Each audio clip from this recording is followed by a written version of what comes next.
My name is Frank Miller. I'm 67 years old now, but this happened back when I was 58, just a year into my retirement from the auto plant up in Fort Wayne.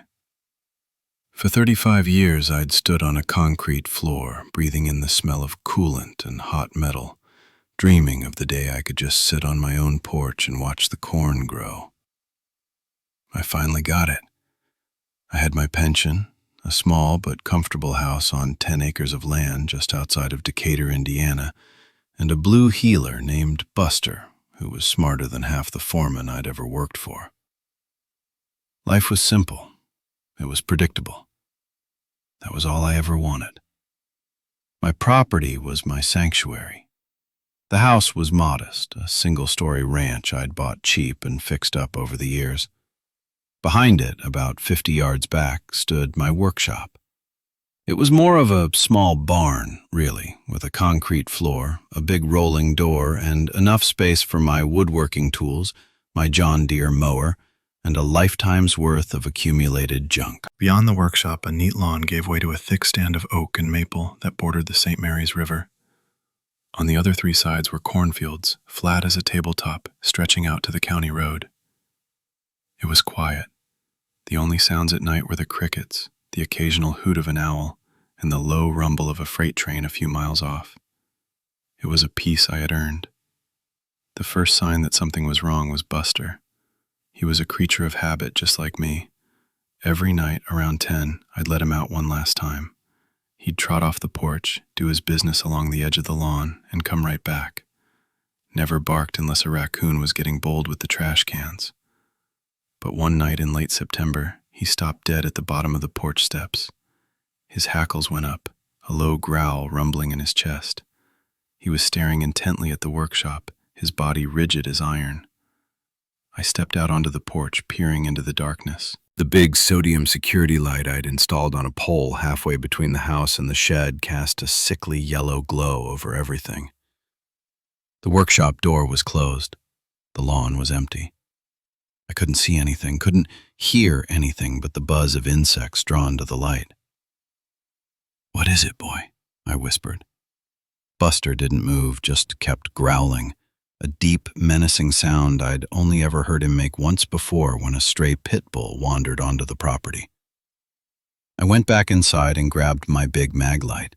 Its beam cut a clean white circle through the yellow haze. I swept it across the face of the workshop, along the edge of the woods, over the cornfields. Nothing. Not a flicker of movement, not the glint of an eye. After a few minutes, Buster finally relaxed, just a little. He trotted out, did his business quickly while keeping one eye on the shed, and then bolted back to the safety of the porch.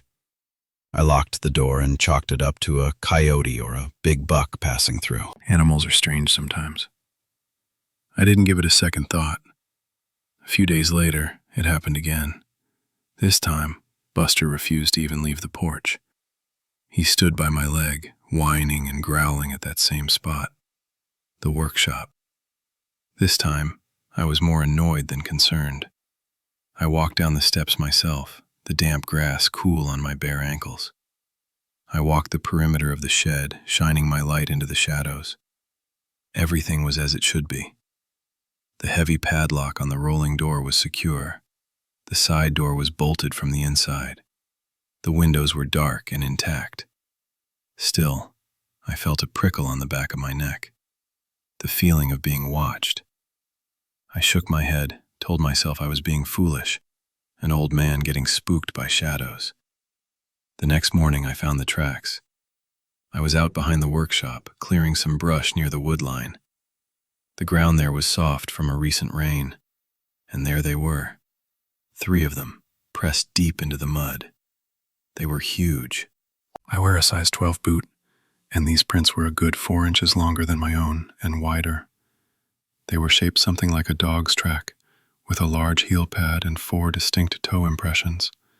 But there were claw marks, too. Deep gouges in the mud an inch ahead of each toe, like someone had driven stakes into the ground. My first thought was a bear. Black bears weren't common in our part of Indiana, but they weren't unheard of. Every few years, a young male would wander down from Michigan and make the local news. but the stride was wrong. The tracks were in a straight line, one directly in front of the other, with a gait of at least 6 feet. A bear shuffles. It ambles. It doesn't walk a tightrope. And these tracks were bipedal. There were no front paw prints anywhere. It had walked on 2 legs. I tried to rationalize it. Maybe it was a prank. Some kids with a set of novelty monster feet trying to spook the old guy at the end of the road. It seemed plausible. High schoolers were always looking for trouble, but the depth of the prints bothered me. Whatever made them had to be incredibly heavy. A person would have to be carrying a massive amount of weight to press a print that deep into the soil. I took a few pictures with my phone, though the quality was poor. Then, feeling a little foolish, I took a plaster cast of the best one, a trick my grandfather had taught me for tracking deer. Life went on. For about a week, nothing happened.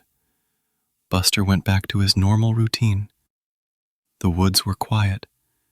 I started to believe the prank theory, feeling a mix of relief and irritation.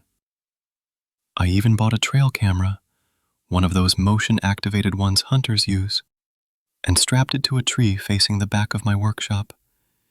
If the kids came back, I'd have them on camera, and I'd be paying a visit to their parents. The strange thing was, the camera caught nothing for 5 straight nights. Not a deer, not a raccoon, not a single stray cat. The woods behind my house were usually teeming with life. I'd see a dozen deer a week. This sudden emptiness was more unsettling than the tracks had been. The forest had gone silent. The birds seemed to have vanished. The usual nighttime chorus of frogs and insects was muted, thin. It felt like the whole world was holding its breath. Then, on the 6th night, I was woken up by a sound. It was a loud metallic bang that came from the direction of the workshop. It sounded like someone had hit the steel rolling door with a sledgehammer. Buster went berserk, barking and throwing himself against the back door. I grabbed the 12-gauge pump shotgun I kept by the bed, loaded with buckshot. My heart was pounding. This wasn't a prank anymore. This was someone on my property, destroying things. I crept to the back window and peered out. The security light illuminated the scene. I couldn't see anyone, but the big rolling door on the workshop was visibly dented, a large concave dish in the metal right in the center. As I watched, something dark and massive moved at the edge of the light's reach, near the tree where I'd mounted the camera. It was just a shape, a shadow against other shadows, but it was tall. Taller than any man I'd ever seen. It moved from the tree into the darkness of the woods and was gone. The whole thing took maybe 2 seconds. I stayed by the window for an hour, shotgun in my hands, but nothing else moved.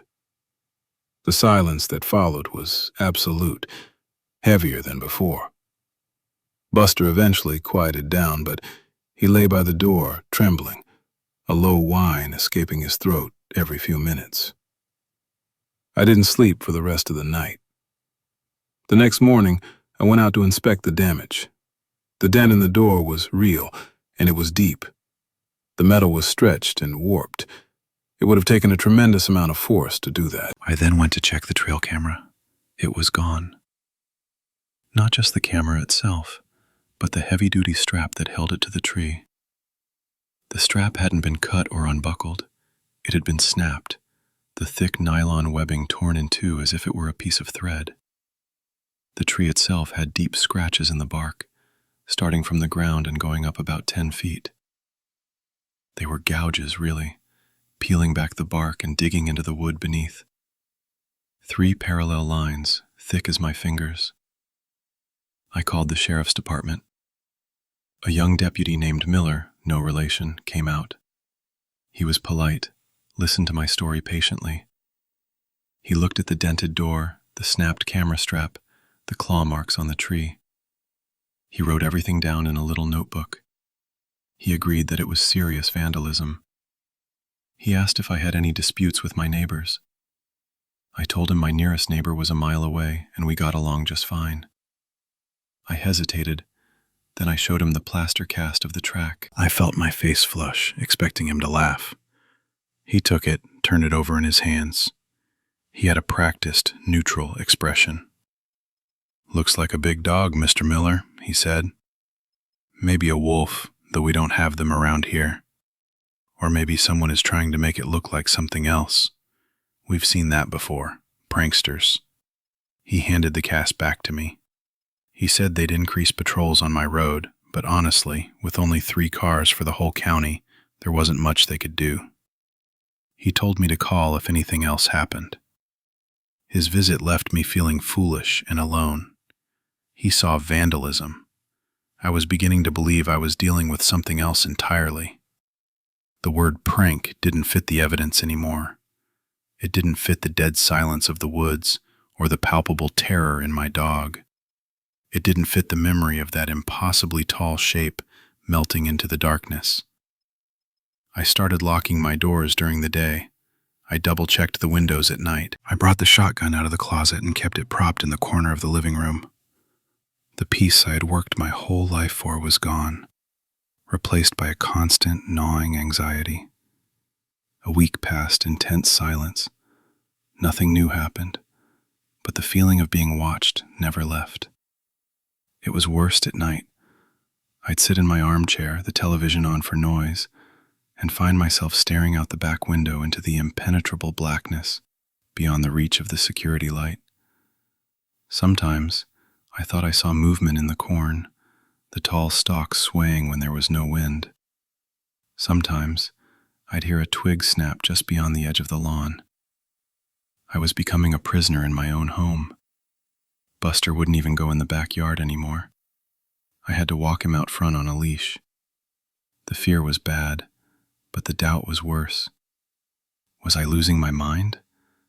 Was I an old man, alone in a house, letting his imagination run away with him? I'd look at the dented door, the plaster cast, and the torn strap, and the physical evidence would reassure me for a moment.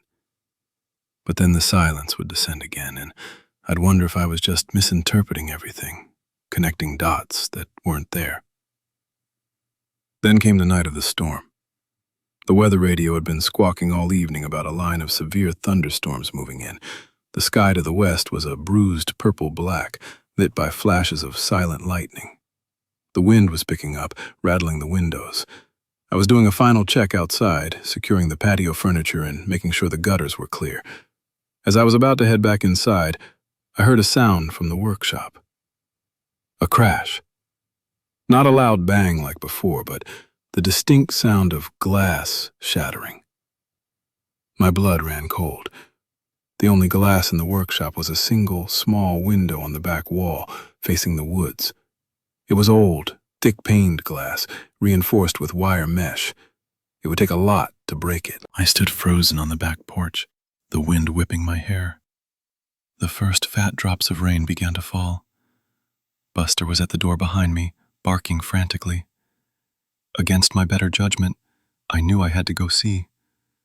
Leaving it until morning felt like an act of cowardice I couldn't stomach. I went back inside for 2 things: the 12-gauge and my heaviest flashlight, a rechargeable halogen lamp that could throw a beam 1/4 of a mile. I told Buster to stay, and for once he obeyed, though he whined and paced behind the glass of the storm door. I stepped out into the wind and the rain. The 50 yards to the workshop felt like a mile. The security light flickered as the wind stressed the power lines. Each gust sounded like a low growl. The air was thick with the smell of ozone and wet earth. As I got closer, I saw that the side door to the workshop, the one I always kept bolted from the inside, was slightly ajar. A dark vertical slit in the side of the building. That wasn't possible. The bolt was a heavy industrial steel slide bolt. It couldn't just come loose. I felt a surge of pure, cold dread. My procedural brain took over, a leftover from years on the factory floor where you followed a process to avoid getting hurt. Check the surroundings. Approach with caution. Identify the threat. I didn't go for the open side door. That felt like walking into a trap. Instead, I circled around to the front, to the big, rolling door. The padlock was still there, untouched. That made no sense. Why break a window and force a bolted door when the main entrance was a simpler target? I crept along the side of the building, my back against the cold metal siding, the rain plastering my shirt to my skin. I reached the back corner and peered around toward the broken window. The window was shattered, shards of glass littering the ground below. The wire mesh was torn open, ripped away from the frame like it was aluminum foil. And there, on the muddy ground beneath the window, was another track. It was the same as the others, only this one was perfectly clear, the rain just beginning to soften its edges. It was a monstrous, canine-like foot, but it had pressed into the earth with the weight and balance of something that walked upright. My heart hammered against my ribs. Whatever this thing was, it was inside my workshop. Right now. I could hear something moving in there, a slow, heavy shuffling sound, and a noise I couldn't identify, a wet, rhythmic tearing. I raised the shotgun, the stock slick with rain, and chambered around. The clack-clack of the pump action sounded deafeningly loud in the wind. I moved back to the side door, which was now swinging gently in the breeze. I took a deep breath, held the heavy flashlight in my left hand, parallel to the shotgun barrel, and kicked the door fully open. "Sheriff's Department," I yelled, my voice cracking. It was a stupid, panicked lie, but it was all I could think of. "Come out with your hands up." Silence. The shuffling inside stopped. The wind howled. I flicked on the flashlight. The beams sliced through the darkness of the workshop, illuminating a scene of chaos. Tool chests were knocked over. Saws and drills were scattered across the floor. My workbench was splintered, and in the center of the room, the beam landed on the source of the tearing sound. It was my deer. I had a doe I'd legally taken a few days prior hanging. Its body was covered in coarse, dark fur, matted with rain and something else. Something dark and wet. Its shoulders were immense, wider than a refrigerator, packed with muscle that bunched and shifted even as it crouched. Its arms were too long for its body, ending in large, almost human-looking hands with thick black claws. Its legs were bent at a strange angle, like a dog's, with the joints seeming to bend the wrong way for something that could stand upright. But the head, that was the worst part. It was the head of a wolf or a monstrous dog, with a long snout, powerful jaws, and pointed ears that were pricked forward, listening. But there was a terrifying intelligence in its eyes. They weren't the simple, reactive eyes of an animal. They glowed with a faint, internal yellow light in the beam of my flashlight, and they were fixed on me. They were watching me, studying me, and in those eyes, I saw not just animal hunger, but a cold, calculating malice. The air in the workshop was thick with the coppery smell of blood and the rank, overpowering stench of wet dog and something else, a foul, musky odor of decay. For a second that stretched into an eternity, we were frozen, me in the doorway, it in the corner. The only sounds were the drumming of the rain on the metal roof and my own ragged breathing. I could see its chest rising and falling, slow and deep. A low growl started in its throat, a sound that vibrated through the concrete floor, a sound you felt in your bones. It was deeper than any animal growl I had ever heard.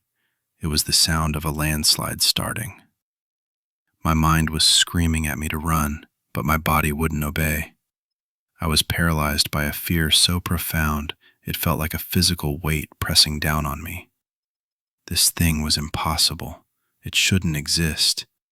It was a creature from a nightmare, given flesh and blood, and standing 10 feet away from me. The rational part of my brain was trying to find an explanation, a box to put this in. A bear on its hind legs? A man in a suit? But my eyes were telling me the truth. The way its muscles moved under the fur, the intelligent glint in its eyes, the sheer, unnatural wrongness of its proportions. This was no bear. This was no man. The creature slowly, deliberately rose from its crouch. It unfolded itself, its head scraping against the wooden rafters. It had to be at least 8 feet tall. It took a step forward, its strange, backward-jointed leg moving with an eerie fluidity. It didn't make a sound. The growl stopped. It was just watching me, its head cocked slightly to one side. It was a posture of curiosity, the way a dog looks at a new toy before it tears it apart. That small movement broke the spell. Adrenaline surged through me, hot and sharp. I brought the shotgun up to my shoulder, the bead sight finding the center of its massive chest. I didn't think. I just reacted. I squeezed the trigger. The roar of the 12-gauge in the enclosed space was apocalyptic. The flash momentarily blinded me. The recoil slammed the butt of the stock into my shoulder, hard. I saw the buckshot hit its chest, a spray of pellets tearing through fur and flesh. The creature staggered back a step, a deafening roar of pain and fury erupting from its throat. It was a sound that was part wolf howl, part man screaming, part metal shearing. It was the most terrifying sound I have ever heard. Any normal animal, even a bear, hit center mass with a load of double-aught buckshot from 15 feet, would have gone down, or at least been critically wounded. This thing just got angry. It looked down at its chest, where a dark, wet patch was spreading across its fur, then looked back at me. The yellow eyes were no longer curious. They were blazing with hate. I worked the pump, ejecting the spent shell and chambering a new one. The creature lunged. It didn't run. It didn't charge. It covered the 10 feet between us in a single, impossible bound. It was so fast my brain couldn't even process it. One moment it was by the table saw, the next it was on me. A massive, clawed hand swatted the shotgun away. It didn't just knock it from my grasp, it sent the 12-pound weapon flying across the workshop, where it clattered against the far wall. The force of the blow spun me around and threw me to the floor. My head hit the concrete with a sickening thud. The world swam in a dizzying kaleidoscope of light and shadow. The flashlight had skittered away, its beam now pointing at the ceiling, casting frantic, dancing shadows everywhere. I tried to scramble backward, my boots slipping on the wet floor. The creature stood over me, a terrifying silhouette against the open doorway. It lowered its head, its long snout just inches from my face. I could feel its hot, foul breath on my skin. It smelled like a slaughterhouse. It opened its mouth, and I saw rows of long, yellow fangs like daggers. A thick, stringy saliva dripped from its jaws onto my chest. It wasn't just trying to kill me, it was savoring this. The intelligence was there again, a cruel, predatory gleam in its eyes. It knew I was helpless. It knew I was terrified, and it was enjoying it. It let out another low growl, a rumbling purr of satisfaction. My hand, scrabbling on the floor behind me, hit something hard and metal. It was a large pipe wrench I'd been using earlier, left on the floor by my toolbox. My fingers wrapped around the cold, heavy steel. I had one chance. It was a pathetic weapon against something so large and powerful, but it was all I had. The creature bent lower, its jaws opening wider, preparing to bite. In that instant, with a surge of pure, desperate survival instinct, I swung the wrench. I didn't aim. I just swung with every ounce of strength I had left. The heavy steel head connected with the side of its leg, right at the strange, backward-bending knee joint. There was a wet, cracking sound, like a thick tree branch snapping. The creature shrieked, a high-pitched sound of pure agony that was completely different from its furious roars. It was a sound of shock and pain. It recoiled, pulling its injured leg up. It stumbled back, its balance thrown off. For the first time, it looked not just angry, but surprised. It had not expected the prey to fight back. That was my opening. I didn't wait to see what it would do next. I rolled onto my stomach and crawled, then scrambled to my feet. I didn't run for the shotgun. I didn't run for another weapon. I ran for the open door. I burst out into the storm, into the wind and the driving rain. I didn't look back. I couldn't. I just ran, my lungs burning, my head throbbing. I could hear it behind me, a furious, enraged bellow. Then the sound of heavy, limping footsteps slapping against the wet ground. It was coming after me. I risked a glance over my shoulder. It was framed in the doorway of the workshop, a giant, dark shape, one leg held at an awkward angle. It took a step out into the rain, then another. It was moving slower now, but it was still coming. I ran harder, fueled by a terror I have no words to describe. The 50 yards to my back door seemed like an impossible distance. The porch light seemed a million miles away. I could hear its guttural breathing behind me, a rasping, wet sound. It was gaining. Despite its injury, it was still faster than me. I hit the porch steps, stumbled, and nearly fell. I caught myself on the railing and threw myself at the back door, fumbling with the knob. My hands were shaking so badly I could barely turn it. The storm door slammed shut behind me as I fell into the kitchen. I kicked it closed with my foot and scrambled for the main door, slamming it shut and twisting the deadbolt home. I had barely turned the lock when the creature hit the door. The entire house shook. The impact was like a car crash. The wood of the door frame groaned, splintering. A painting fell off the wall in the living room. Buster was going insane, a whirlwind of barking and snarling at the base of the door. Another slam, harder this time. A crack appeared in the solid oak door. I could see the yellow security light through it. I shoved the kitchen table against the door, then the refrigerator. It was a desperate, futile gesture, but it was all I could do. I backed away, my heart feeling like it was going to explode out of my chest. For the rest of the night, it tormented me. It didn't stop attacking the door. It circled the house. I could hear its heavy, limping footsteps on the gravel driveway, then on the soft earth of the flower beds. A shadow would pass by a window. I heard its claws scraping against the siding, a sound like nails on a chalkboard that went on for minutes at a time. It tested every window, pushing against the glass, rattling the frames. It was intelligent. It was looking for a weak point.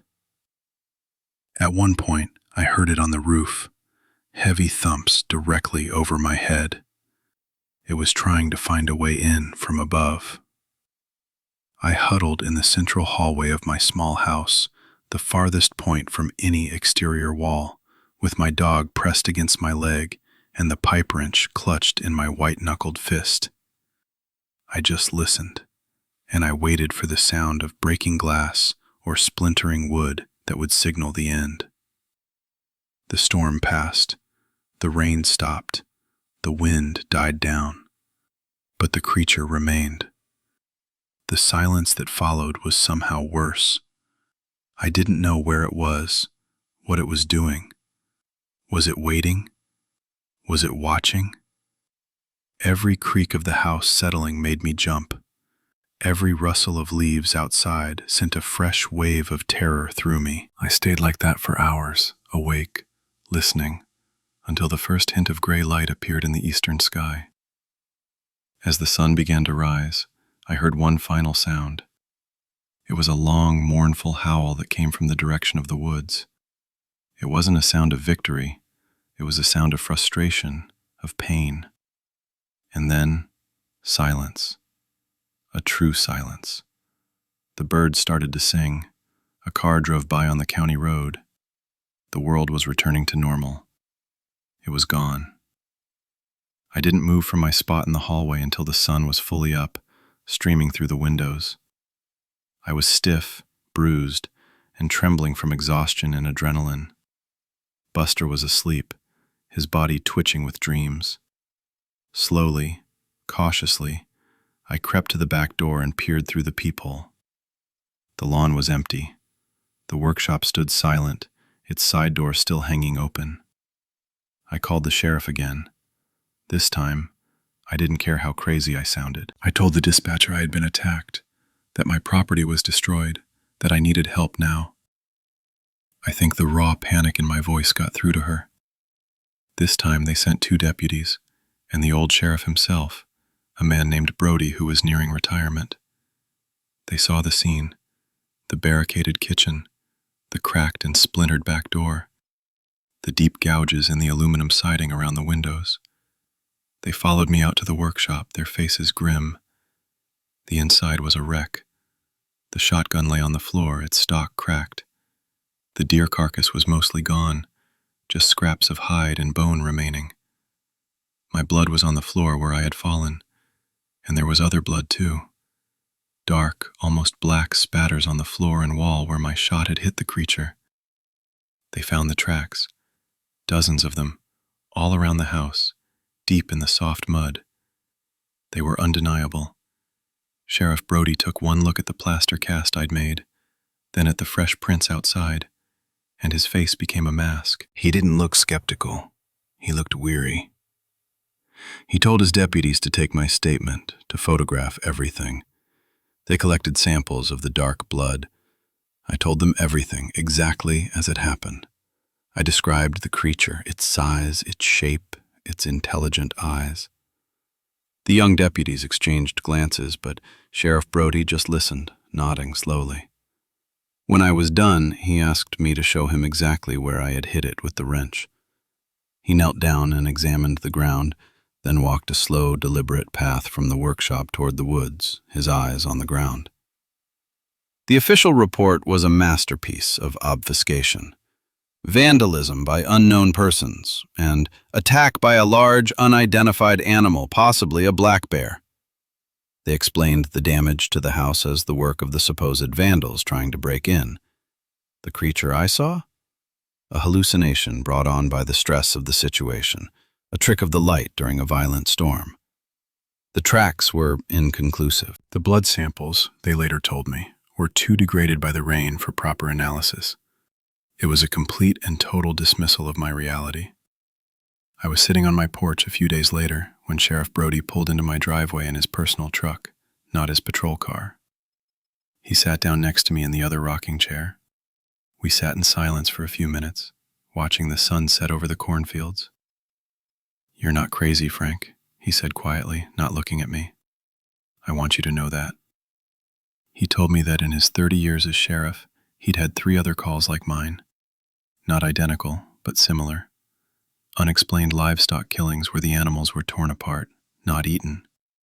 Reports of a massive upright creature seen at the edge of the woods, huge, unidentifiable tracks found near the river. The first one was 20 years ago. The last one was about 8. Always in the same 10-mile stretch of county along the St. Mary's River. He said the first time he'd conducted a full investigation, brought in the state DNR. They found nothing. The official explanation was a pack of feral dogs. The second time, he just filed the report and let it go. "There are some things in this world, Frank," he said, finally turning to look at me, his eyes old and tired. "Things you can't explain, and you sure as hell can't fight. Whatever you saw, it's been here a long time. It doesn't like being seen. You were just in the wrong place at the wrong time. You got too close." He told me the blood sample had come back from the lab. Officially, the report said it was degraded. Unofficially, he told me, the lab tech called him personally. They said they couldn't identify it. It had canine markers, but also primate markers. Some sequences were completely unknown. They told him it was impossible and that the sample must have been contaminated. His final piece of advice was simple. "Sell this place," he said. "Move into town. Don't come out here after dark. Don't go into the woods. You heard it. You made it bleed. It won't forget that. Next time, it might not be a storm that brings it out. Next time, it might just come for you. I took his advice. I put the house on the market the next week. I sold it for a loss to a developer who was just going to tear it down and farm the land. I never stepped foot in the workshop again. I left the broken tools, the splintered workbench, the bloodstains on the floor. I left it all behind. I live in a small apartment in town now. It's on the 3rd floor. I have a new dog, a little terrier mix. I haven't been hunting since that night. I haven't set foot in a forest or even a city park with too many trees. Sometimes, at night, I wake up in a cold sweat. The memory of those glowing yellow eyes and that foul, hot breath on my face, as real as the day it happened. I can still hear its roar, that unholy mix of animal and man. I know what I saw. It wasn't a bear. It wasn't a prank. It was a monster. And the scariest part isn't the memory of the creature itself. It's the knowledge that it's still out there. It's the knowledge that the world I thought I knew, the simple, predictable world I worked my whole life to enjoy, is a lie. There are shadows in the corners of the map. There are things that walk in the deep woods that have no name, that defy all logic and reason. People talk about the mysteries of the universe, about deep space and the bottom of the ocean. But the real unknown isn't thousands of miles away. It's right here, just beyond the glow of the streetlights, at the edge of the cornfields, in the woods behind your own house. And my only warning to you is this.